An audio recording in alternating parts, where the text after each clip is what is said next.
The sixth standard of the ISTE Standards for Educators is Facilitator. In this standard, educators facilitate learning with technology to support student achievement of the ISTE standards for students.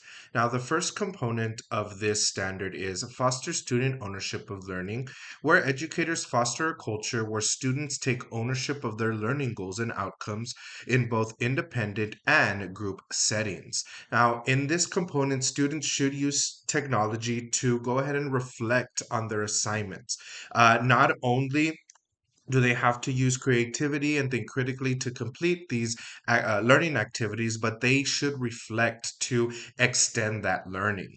The next component is foster classroom management of technology. In this component, educators manage the use of technology and student learning strategies in digital platforms, virtual environments, hands-on maker spaces, and in the field.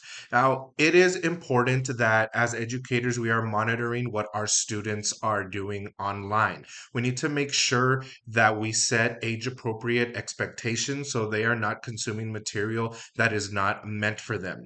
They need to be using their educational technology for education and not for entertainment or anything that distracts them from the learning. The next component is teach computational and design thinking.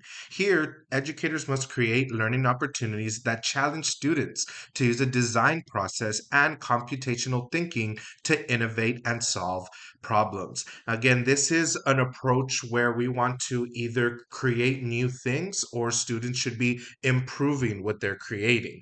Now, they should be using advanced methods like scientific methods and projects in order to extend this version of learning.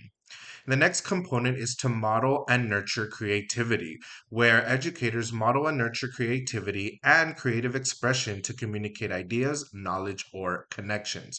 We want our students to go beyond the traditional paper and pencil learning. We want them to be creative and to be able to produce products that show that creativity and that they aren't just learning passively.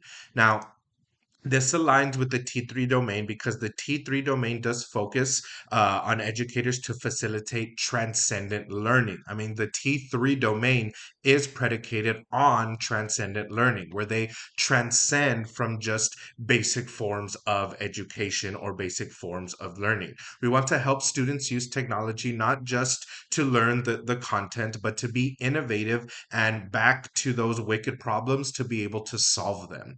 An example of this would be teachers guiding students through an inquiry based process where they develop specific solutions using technology for a wicked problem.